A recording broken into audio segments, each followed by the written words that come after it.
Okay, so after hours, right? How are we all doing today, okay? Good. Alright, so after hours takes on a different significance depending on your geographic area. There's suburban after hours, there's urban after hours, there's, I imagine, rural after hours, but I don't really know too much about that. Yeah, depending where you are. This isn't going to take place, usually I have the suburbia of South Jersey, or the urbia, I suppose, of Philadelphia. We're not going to be there. We're going to be in the respective, I would term them limbo and hell, of Silver Spring and Washington, D.C. Nice areas, don't get me wrong, but we're filming, so keeping it real and stuff. But not exactly the story. You know, if you're a strict Dante Alighieri fan, then limbo and hell are basically the same, but screw the technicalities. In any case, in Silver Spring, after hours basically begin at 6 p.m. Okay? The only thing you really can do is go to the local Blockbuster, for those of you who don't know.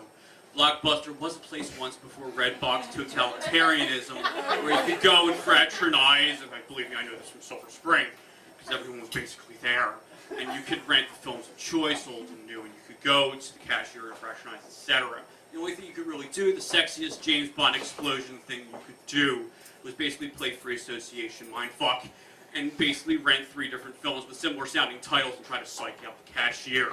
So I would rent basically like Shaquille O'Neal and Steel, and then Tom Cruise and Magnolia, and then Steel Magnolias. And then I would go up to the cashier and just be like, act all like unassuming and stuff, and see if I could get a rise. It cost like $15, so it was well worth it.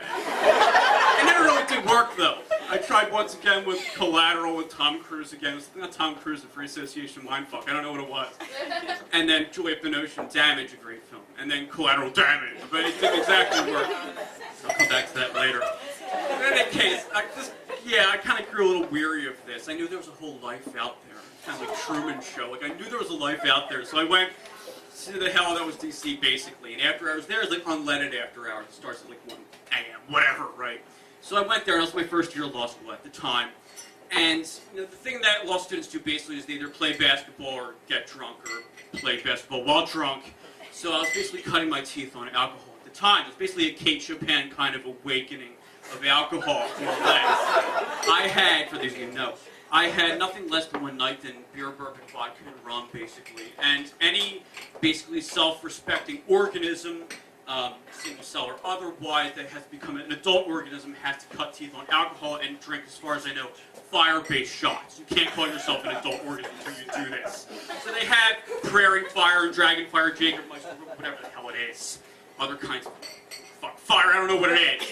But I had all these kinds of shots in me with the beer, bourbon, vodka, and rums aforementioned. So basically, by that point, the sky was beneath my feet, the street was above my head. And one of the reasons why I would say DC is hell, other than political corruption, whatever have you, is it has the longest escalators in North America. Okay, basically, you can, if you're on a bad day, you're gone. Tacoma Park, Maryland has the longest escalator in North America. This is true. Okay, things you learn every day. You came here and you learn something. In any case, I went in DuPont circles, half decent, self-respecting, whatever. I was, I'm going to take on this friggin' escalator. So I'm going down. I have all this within me. Okay, I have like, you know, not like beer intimates, but beer, bourbon, vodka, and rum intimates with fire shots of single cell, whatever. And I'm going down this escalator. And I'm like 4 or 5 from the bottom, and I decide to take off. I'm like, fuck it. So I'm going through the air, like, and like, and I'm like sensory impaired in some other senses other than sight. So I don't hear the crack of me basically breaking my ankle, more or less. People helping me up. I don't really see that too much either. I have limited sight.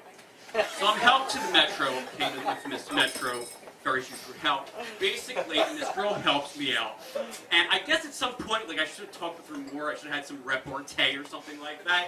Basically, this is like a scripted recipe for some serious rom-com horse shit right here, basically.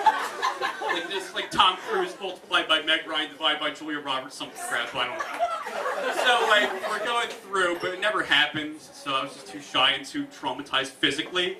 I eventually get home, and my roommate, someone was mentioning before, crawling, and I was crawling through like some kind of war-scarred veteran, okay, to get to my Silver Spring apartment, which is none too illustrious.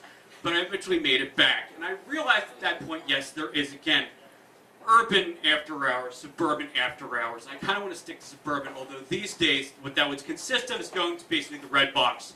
And I would hope for maybe like a basic and basic instinct OMFG low from the machine, but no on that front either. So, all right, thank you.